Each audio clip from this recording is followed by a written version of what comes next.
Masechet Yevamot Daf Lamed Bet. Pretty straightforward Mishnah. Shene achim nisuin shte achayot. Two brothers married to two sisters. Umet echad mehen. And one of the brothers died. So this is a regular case of yibum. And so we know the answer will be that she goes free, right? Two brothers married to two sisters. And Shimon dies. So that's it. So Chogla is a sister-in-law. She's prohibited. She's arva, and she can go free to the market. But here is the catch in this case: ve'achar kach meta ishto shel sheni, hare zo asura alav olamit, ho'il ve'nesra alav sha'achat. If afterwards Milka dies, that's the Yavam's wife. At this point, when he dies, so they are no longer sisters. So you might think that, oh, maybe now Reuven must go and perform Yibum with Chogla. That now the Zikah reappears somehow. We say no, that is not true. Because once forbidden, always forbidden. A rule we've seen already. Once Reuven is prohibited to Chogla because she is his wife's sister, then she goes free, and the Zikah never comes back.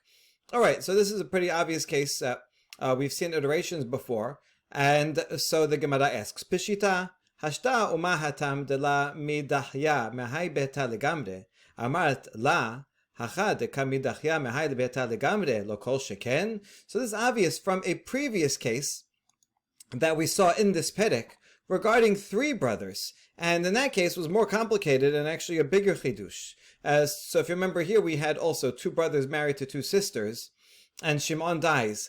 And so now, at this point, Leah is forbidden to Reuven because that's his wife's sister. If subsequently Rachel dies, and so now that is no longer his wife's sister, nevertheless, Reuven may not perform Yibum with Leah, because we saw there, once prohibited, always prohibited. So we know that already. And in this case is a bigger chidush, because in this case Leah did not go free.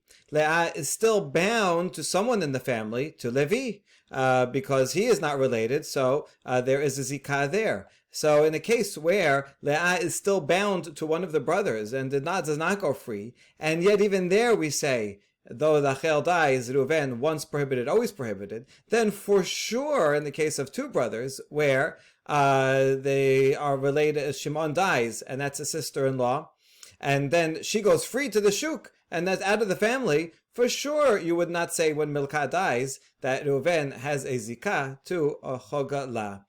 So that's the question. Right, all the more so in this case where she is out of the household altogether and not connected to any of the brothers when there's only two. And so we answer, Tana ha-tana beresha v'hach chazya lehetera v'sharia.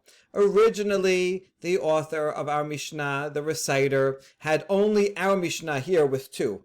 And that other Mishnah with three brothers thought that was permitted. They thought that because there are three brothers, and she's still within the family, still has a zikah to one of the brothers, so then, if Rachel will die, then he can go to her. Vehadar Chazali Surah, but then the Tana thought about it some more and changed his mind and said, you know what? In the case of three brothers also, we're going to prohibit. And since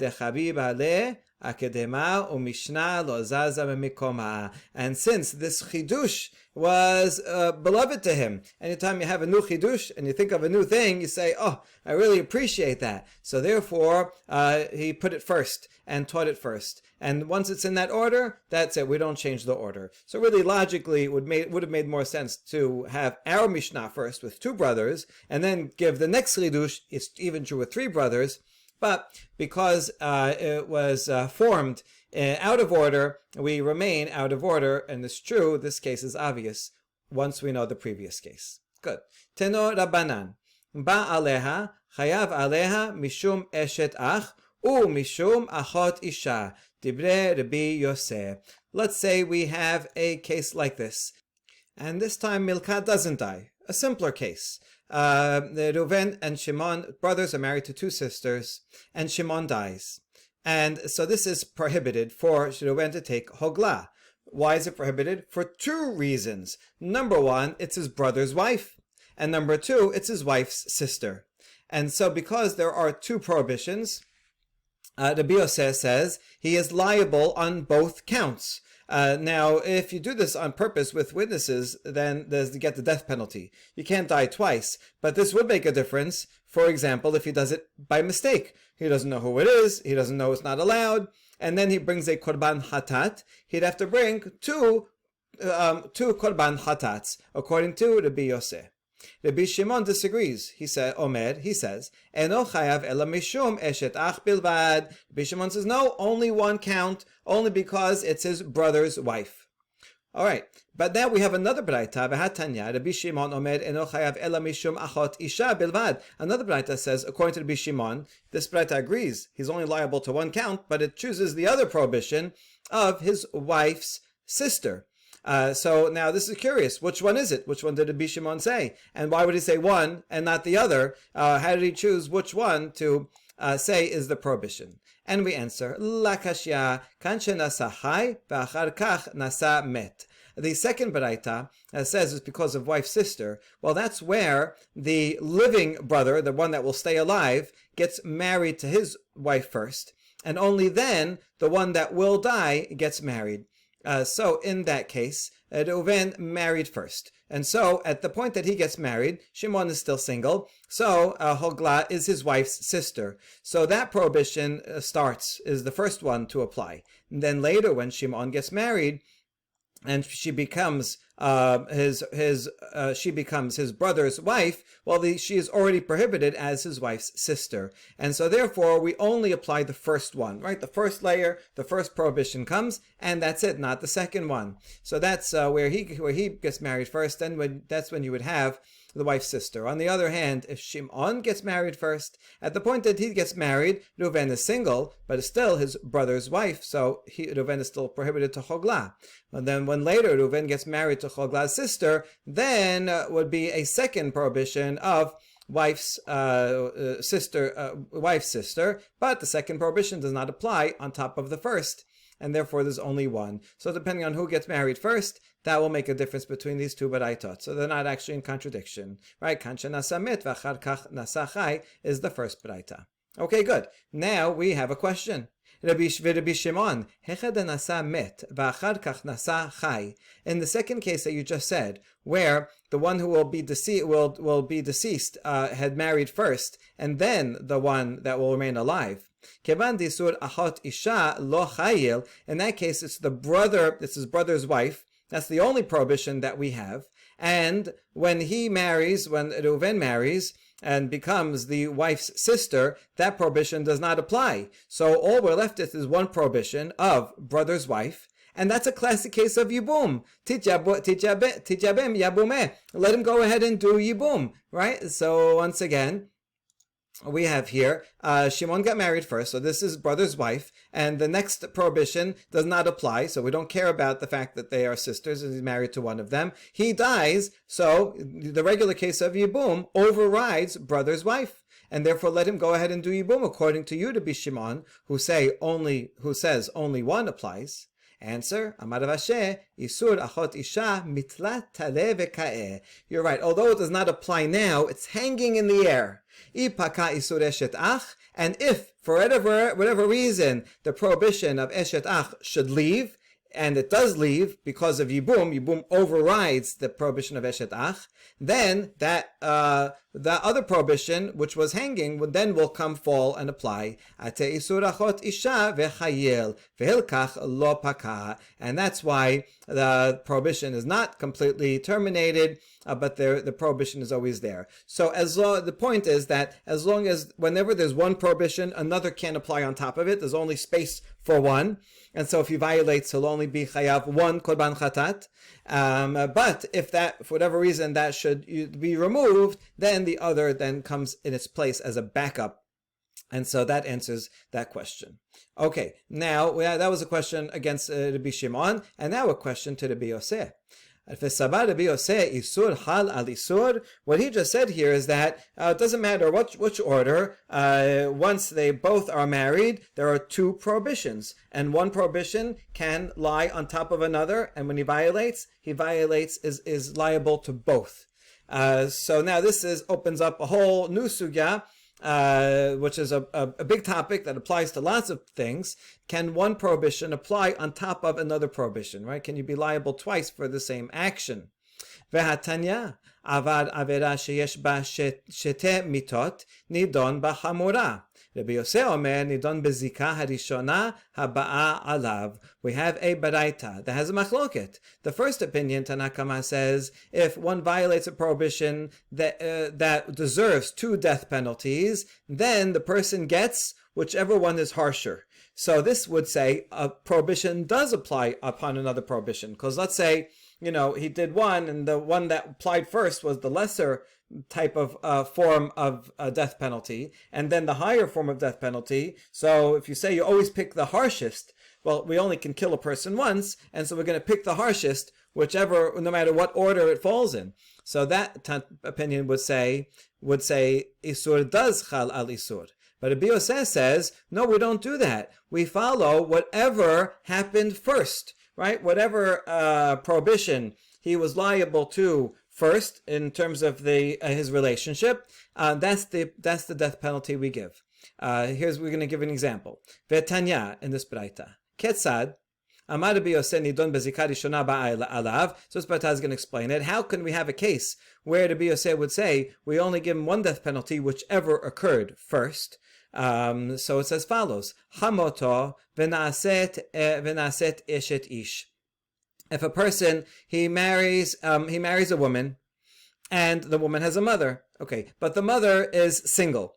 So he has a mother-in-law. The mother-in-law is single. If he should be together with his mother-in-law, so that's one prohibition. It's idva of mother-in-law.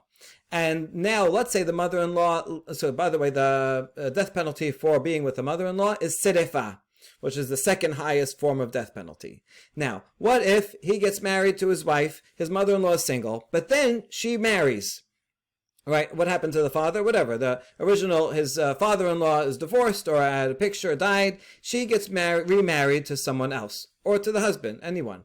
And so now there's a second prohibition. If he is together with his mother-in-law, that's mother-in-law and also eshet ish. But the prohibition for eshet ish is only chenek, lower form of punishment.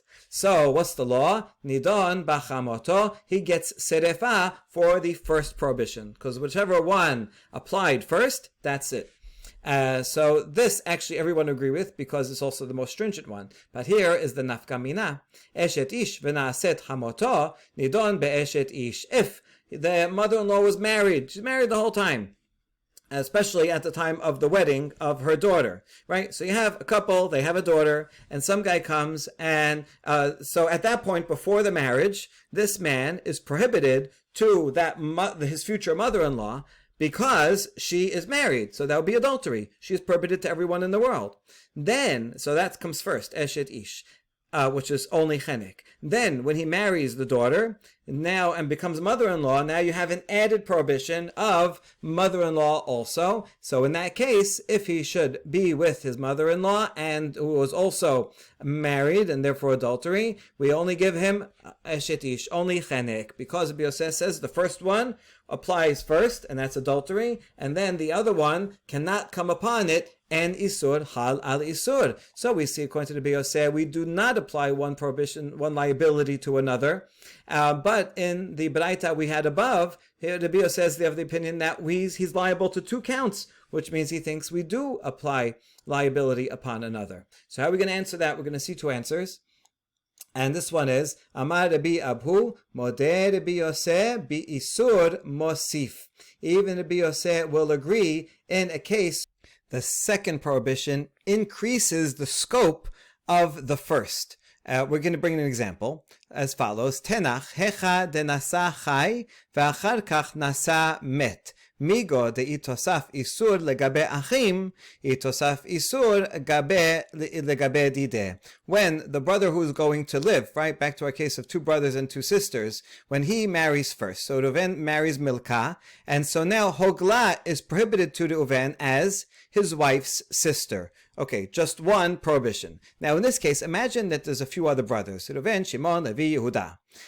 So at this point, only Reuven is prohibited to Hogla. The other brothers are permitted to her, including Shimon. Shimon's not married yet. So Shimon, Levi, Yehuda, they could all take a sister. Only Reuven is prohibited to Hogla because of it's his wife's sister. Now, Shimon then gets married. At the point that Shimon gets married, now she is prohibited to everyone because that is their brother's wife. And so Reuven is now prohibited. So Levi, Yehuda, who were permitted to Hogla before, now are prohibited as a brother's wife. So for Reuven also, even though Reuven was already prohibited to Hogla, and generally we would say en isur hal al isur, in the case of just two brothers, but if there are other brothers, then it would be an isur mosif. It would in fact add more people to the scope of the prohibition. And so because of that, this Isur Mosif is more expansive and can apply, and therefore Reuben will be prohibited to Hogla on 2 counts in this case. Good. So even the point is that even Rabbi Yosef agrees in Isur Mosif. Now here's the thing. That Isur Mosif only works in a case where the Chai got married first, as we just said. In a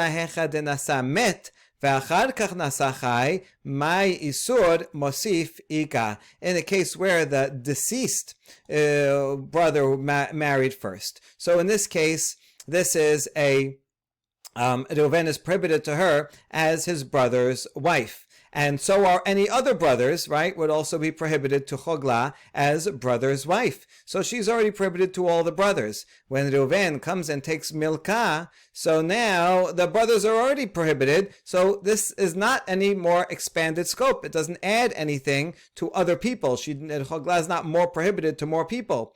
And so in that case, we would not apply Isur Mosif. Reuven's has an extra, Reuven's extra relation as wife sister would not apply, and so this does not fully answer the question. Okay, v'chitema migod itasar bechulehu achvata hai isur kolelhu. So maybe I'll try to answer the question and say that in the case where the one who is going to die is married first, so you'll say there are more people who are prohibited because the brother who marries second is prohibited to his wife's other sisters. In other words, like this: when Shimon marries first, then all the brothers are prohibited to Hogla already as their brother's wife. Then when Reuven marries Milcah, or although it's true he was already prohibited to his brother's wife, and so it doesn't matter that's his wife's sister, but there is a difference. Beforehand, before Reuven got married, Reuven was married. Let's imagine Milcah and Hogla had a few other sisters. Before he got married, Reuven was permitted to all the other sisters of Hogla. Once he marries Milcah, he is prohibited to all those other sisters. So in this case, maybe he'll also say that when the second marriage expands the scope of his prohibition, and therefore it should also apply, and then he would be liable 2 accounts if he should sleep with Hogla.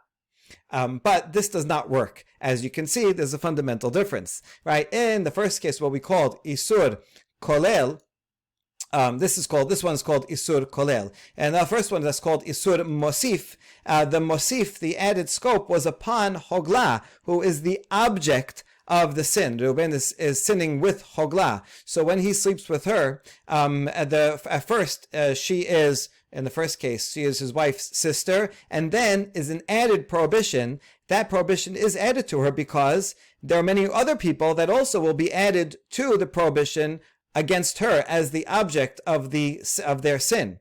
So there it makes sense that the second prohibition is bigger, is wider, and will be attached and added upon the prohibition against Hogla. When Reuven sleeps with Hogla, he's liable to 2. In the case that we just said, where Reuven is prohibited to more people, well, who cares? What does it matter? He's not sleeping with those other people, right? He is the sinner, not the object of the sin. And so we need the thing that the person he is sinning with, that one has to apply more to her, not more to the subject who is performing the sin. And so that is called Isur Kolel, but this is actually a fantastic concept, Isur Mosif and Isur Kolel, which will have ramifications in many other cases, like when someone swears. If someone takes a vow, I'm not going to eat this loaf of bread, and then he says, I'm not going to eat any bread, right? So then the second vow, does it apply to the first one or not? Well, it's more expansive and gets into lots of interesting and complex cases like that. All right, so now we did not answer the question because we did not find we rejected Rav Asher's explanation because Isur Mosif does not apply to any case. So we're back to our question. Rabbi Yosef on the other Braita says that Isur is not Chal al Isur in the case of the mother-in-law. And here in our Braita, regarding two brothers married to two sisters, he says he is liable on two accounts. So why is that? Ela amarav ma'ale ani alav ke'ilu asa shetayim. Rava is saying, says you're right, from the other Braitot are correct. Rabbi Yosef does not think that Isur Chal al Isur. And when he said over here, when the two brothers married to two sisters, it doesn't mean he's actually liable on two counts. If he did it by mistake, he would not be liable to two korban. Rather, it's I ascribe to him as if he did it twice. Ve'eno chayav ela achat, but really he would be liable only on one count. Okay, v'chen ki atad Rabin Amar Rabbi Yochanan, to support that.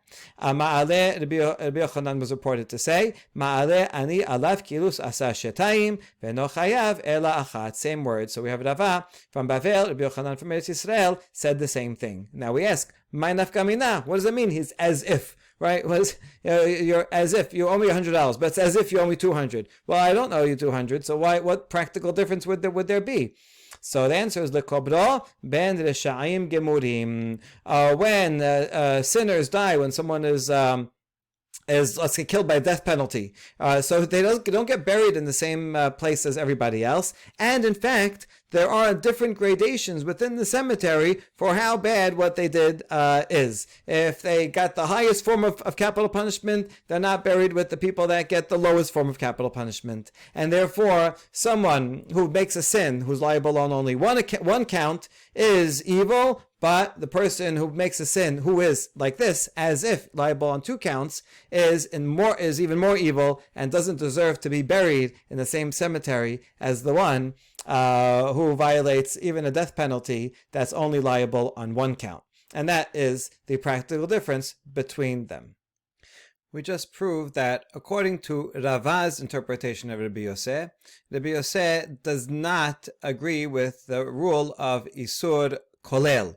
He would not say that this Isur will apply to another Isur if it's an Isur Kolel. However, we're about to see that not everyone necessarily agrees with Rava, and it could in fact be that Rabbi Yosef would agree with both of these principles. And we're going to see that in the following three cases. We're only going to learn the three cases today, but we'll see the application of whether this has to do with Isur Kolel tomorrow. We're going to end up rejecting it and giving other explanations for these three cases. But we'll see the three cases now. They're very interesting cases, and we'll give a simple explanation for why we have the rule that we do in each one, and then we'll see how it might apply to Isur Kolel tomorrow. So ubiflukta, this matter of what Rabbi Yosef felt about Isur Kolel is in fact subject to machloket. This word biflukta is not found in all manuscripts, but in either case, deitmar, so it might just be a new thing, right? Here's something about Isur Kolel. Deitmar zar sheshimesh beshabbat. Here's the case. A non-Kohen came and performed avodah service in the Bet HaMikdash on Shabbat. Now, of course, that is permitted for a Kohen. Kohen brings Korban Tamid, Korban Musaf on Shabbat. But now a non-Kohen does it. How many violations is he liable for? Rabbi Chia Omer Hayav Shetayim, 2. Number one, because he is not a Kohen. Anytime, even on Wednesday, a non-Kohen comes into the Bet HaMikdash, performs a service, Hayav. And Shabbat, this is Melacha. He's doing slaughtering, burning. So this is 2 different counts. Bar Kapara Omer en Hayav Ela Echad. Bar Kapara says just 1. And now, Kafas Rabbi Chia v'nishba ha'avodah kach shamati me'Rabbi Shetayim. And so Rabbi Chia jumps up and swears, right? He swears by the service of the Bet HaMikdash. which I guess appropriate because he's talking about a case of service in the Bet HaMikdash. He says, I heard from Rabbi Yehuda Nasi, my teacher, that one is liable for two in this case. Kavas bar kapara v'nishma. Ha'aboda, kach shamati mirabi achat. And so Bar Kapara also jumps up and he swears by the temple service, I heard from Rabbi, only one. Okay, this is a problem. You don't really want to swear when you're making testimony about this because one of these is not swearing correctly unless Rabbi maybe changed his mind or said different things. Okay, either way, they're not only swearing by the tradition from Rabbi, they're also going to explain themselves. Hitchil Rabbi Chaya ladun. Shabbat lakol ne'esra. Keshu tera b'mikdash, esel kohanim hu tera. Shabbat is prohibited to all. No one is allowed to do melacha on Shabbat. The only exception to violating Shabbat is in the Bet HaMikdash, and for that, only Kohanim are exempt. So they're going to argue with the scope of the exemption. Only Kohanim may perform melacha on Shabbat in the Bet HaMikdash. LeKohanim utra velo lezarim. But non-Kohanim may not violate Shabbat in the Mikdash. So now we have two prohibitions. Yesh kan mishum zarut. Number one, they are performing, this non-Kohen is performing service in Bet HaMikdash, which would be liable any day of the week.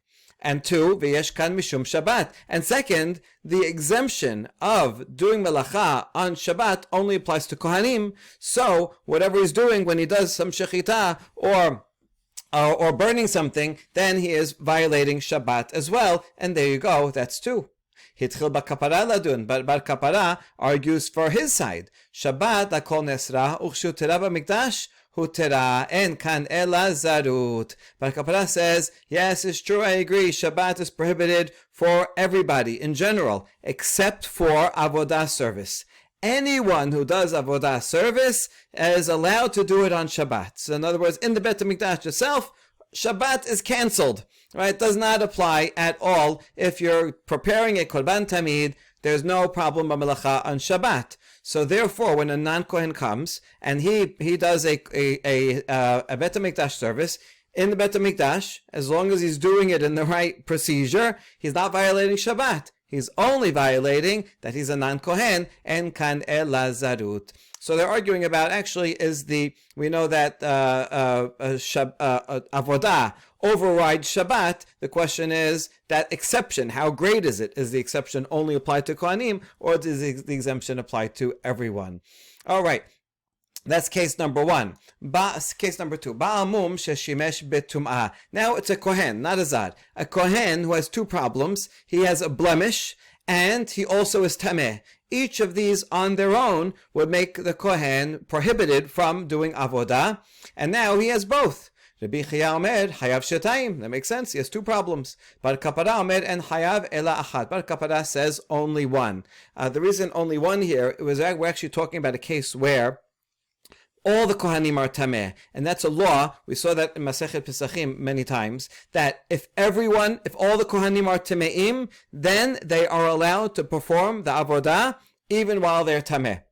Because no one around who could do it otherwise. So now we're going to question the scope of that exemption. Kafas Rabbi Chaya v'nishba ha'avodah, kach shamati mirabbi shetayim. Kafas bar kapara v'nishba ha'avodah, kach shamati mirabbi achat. So both of these sages jump up and swear that Rabbi Yehuda Nasi said their opinion, and now they give their reasoning. Hitchil Rabbi Chaya ladun tum'a lakol ne'esra keshehu tera b'mikdash esel kohanim temimim hutra the kohanim temimim hutra velo leba'alei mumin.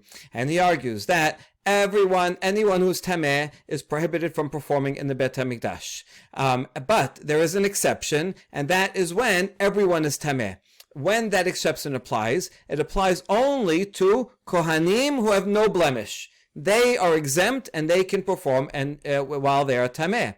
But Kohanim timimim mutra, only for them and not for a blemish. A blemished Kohen, since he can't perform the bet service anyway, the exemption of Tumah does not apply to him. And therefore, we have two prohibitions. Yesh kan mishum ba'alei mumin. Number one, this guy has a blemish. V'yesh kan mishum Tumah, and he's also tameh. Even though other Kohanim who have no blemish are okay, and they're going Bet HaMikdash and they are exempt. Right, the exemption applies only to the Timimim, does not apply to the Ba'al Mumin, and there you go, it's two.